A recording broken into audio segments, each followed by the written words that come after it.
What is up, and I welcome each and every one of you back to a brand new Civ 6 video. We're back at it again with another guide. This time we're going to be talking about how you can defend against an early rush. No matter what happens, what situations arise, you'll be able to use this sort of newbie strategy, I guess, in order to prevent yourself from getting rushed down early on by enemy civilizations, which is why I do have the Aztecs right here towards my south, and they are allied with Mogadishu. I just declared war on them because for some reason Montezuma didn't want to go to war with me. I don't know if he knows someone else. No, he doesn't know anybody else. It's a dual map. It's Deity difficulty. I packed it with 4 civs though, Cyrus, Alexander, and Montezuma right now, just because I wanted to show that it doesn't matter who you're up against. If you just follow this strategy, you should be fine 99% of the time. Now, I did skip ahead a little bit because a lot of this stuff was just for the most part simple. I built 3 archers. I'm building the 3rd one right now. I've settled the city. I have a warrior, and I've beeline archery, and now I'm actually going for masonry because these are the 2 things that will help you withstand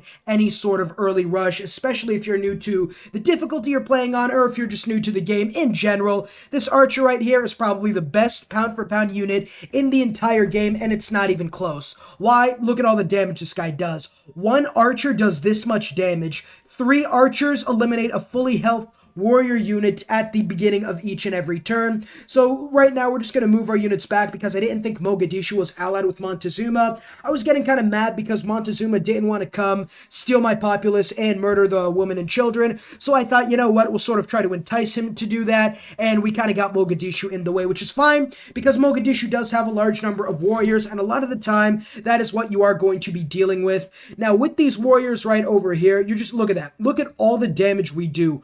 Look at how much damage, and the promotions you get from archers are absolutely insane. So you're going to stay fortified. We'll just hit next turn. You always want to keep the melee units you have fortified. I don't recommend on building too many melee units because at the end of the day, if they attack, they're also going to lose health. And you can see the AI on deity difficulty, not the city-states, but the civilization AI is going to get a combat strength boost against your units. So attacking with melee is kind of suicidal. The civics you want are probably craftsmanship and military tradition early on, just so you can get flanking bonuses, and so you could go ahead and put in the gauche military card, just so you can start producing units a lot faster. But as you can see, we just go ahead, we blitz these guys super hard, and they really can't do anything. Now, for some reason, Montezuma isn't attacking me. We're going to build as many archers as we can, and if you're dealing with somebody super aggressive with like 500 military strength or something, you would want to build the wall. Now, for some reason, Montezuma doesn't want to fight me for some... I don't know why. I don't know what's going on, but we'll try to see if we can find some of his units. This isn't going to exactly be the most defensive war or anything, Pantheon. I guess we could also... I always get religious settlements. God of the Forge is usually a good one if it's still available, but I mean, a religious settlement is sometimes too good to pass up. You do want to sort of not focus your entire economy on just building military units, though. 3 archers and 1 or 2 warriors is usually more than enough. I don't know why I'm building an archer over here. I'll just get a monument. But yeah, we just hit next turn right now. I've built 4 archers. You can build walls in cities that are like, maybe if I had a city over there, I'd build a wall. Just cities that are super close to the enemy and that are like in danger, I guess, is the way to say it. But let's move these guys. They're the Jaguar Warriors. Now, Montezuma has look at that. Jaguar Warriors have 28 base combat strength. A regular warrior has only 20. But I am... Okay, it's probably dealing with barbarians. That's why it doesn't want to declare war on me. But you can look at this, right? A 25 combat strength archer without a promotion right now does this much damage. So even against Jaguar Warriors, 4 archers will be able to kill 1 each and every turn. Now, I'm going to try to draw them out into the open and sort of simulate a defensive war, because a lot of the time... Okay, we got barbarians to deal with too, which is good. Because a lot of the times, the AI is going to be the ones attacking you. I should not have done that. That's fine. We should be okay. We'll go ahead, look at all the damage we do, and as you get more promotions, you're going to get even more combat strength, which is absolutely beautiful. Let's go settle that city down there. And the other good news is we are dealing with city-states. We're dealing with literally everybody at this point. But look, this is a full health warrior unit. He's an ideal terrain as well, and we still do a large chunk of damage to this guy, and we're sort of like playing offensive right now. Now, against boats really aren't the best early game military unit because, you know, land military, for example, could surround Amsterdam and attack from like a total of like 15 different tiles. Naval units, especially in the early game, can only attack from like this city. They'd only be able to attack from 2 tiles. A lot of these other cities they wouldn't even be able to touch, honestly. So don't worry about a naval game too much, I guess. We are in a normal age, which is fine, I guess. We'll go free inquiry, and then you could move down there. And is there... I guess we could start attacking the city. I want Montezuma to do something, but his military's sort of been crippled this game. At the very least, we could try to deal with the bar... Oh, yep, there he is. He's got walls now. That's fine. You're going to back there. You are going to back through there, and I don't think we exert zone of control, but if I lose a unit, it's fine. Again, if this was a defensive war, I'd keep some units in the city, keep my archers fortified with my warrior, so this is going to be kind of difficult in a way, but now that we have flanking bonuses, you can see just surrounding units would give me a large amount of combat strength most of the time, especially if I have the barbarian policy defensive card, but I mean, a lot of the time, this really isn't like the hardest thing. Like right now, look at Montezuma. He has no military whatsoever anymore. We go attack, you go attack, and the rest of you could just fortify heal. There really isn't anything Montezuma's doing. You could also build walls, because walls give you a large amount of combat strength, or not combat strength, but range strength, and they will allow you to get stronger cities, because you'd have to take out the walls, then you'd be able to attack the city's health bar, which is sort of like, I guess it's sort of like a shield in the Borderlands series, where you have like a shield, and then the shield has to go to 0 before your health gets impacted. It's sort of like that.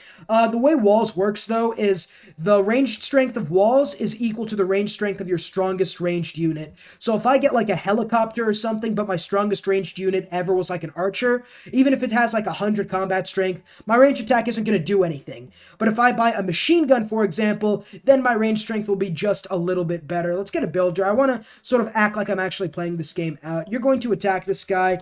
The guys with promotions, you don't want to use too much, but really this is essentially what this game ends up being. We could go try to deal with barbarians. It seems like Montezuma has had to deal with a lot of barbarians, though, so this isn't exactly the perfect game, but I mean, we kind of did something a lot harder than usual, because a lot of the times you're going to be defending your cities. This time I was actually sort of on the offensive until he got walls, obviously. But again, even against Jaguar warriors, a promoted Jaguar warrior, you can see the warrior, right? The warrior gets absolutely mauled by this guy, because they get 4 combat strength because it's deity difficulty, and they have a support bonus. But when you use a range attack, even though they have a base 32 combat strength because of the difficulty, how much damage do?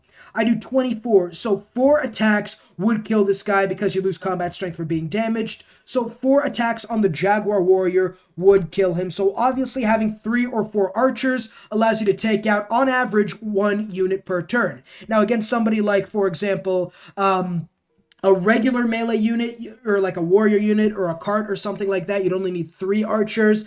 Against maybe the Hippispispis, or like the immortal unit from Persia or Macedon, you know, the swordsman unit, with 35 combat strength, you'd probably need 4 or 5 hits in order to take them down. But usually I find having 3 archers and being able to take out, on average, 1 unit per turn is really, really strong. Now, he is in, like, the perfect terrain right now. Look at that.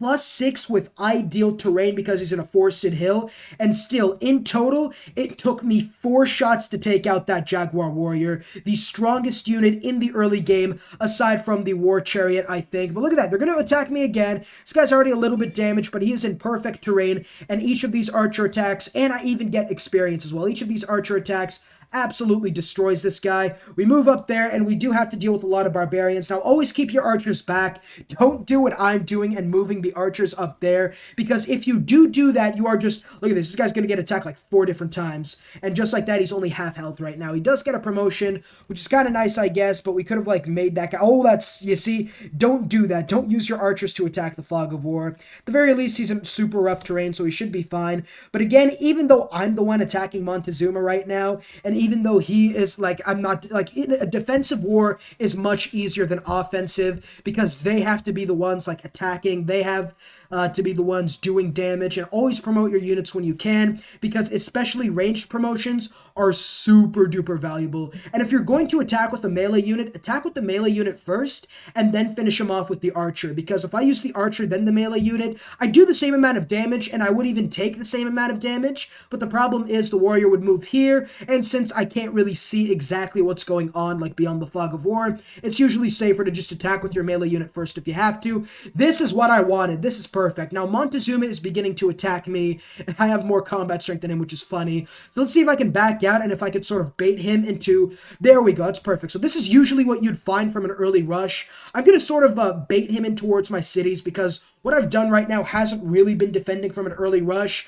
You always want a garrison archer you want to keep in the city, because 10 combats, look at that. Look at how much damage I do. So let's continue simulating. Boom. This is usually what will happen. The AI will declare war on you. They'll come assault your cities. Now, you can build walls again, but only they're really not worth it because they're so expensive, right? Like, they cost 80 production in the early game, which is a massive amount. So, like, even this would take 10 turns. So only build walls when you're up against somebody who has, like, a super high military strength and maybe very far ahead in science. But aside from that, what you could do, make sure your archers are in a defensive position right now, and I guess you can move up there, that's fine. And then, yes, you're going to back out as well. Hey, you can attack this guy too, why not? And then we're sort of going to, yeah, look at this. Look at how much damage this guy does with garrison. Absolutely. This guy was in perfect terrain and still 30 damage. It's pretty damn strong. So they're going to start, this is the AI, right? Civ 6 AI is so stupid. They're just going to move their units and do whatever they want. It's just like, they're not, Napoleon isn't, you're not playing up against Napoleon or something like that, all right? You're not playing up against the real Alexander or anything like that. These guys are idiots. They're just going to move their units around. Like, look at, I don't understand what they're doing right now. Honestly, a 5-year-old would probably do a better job.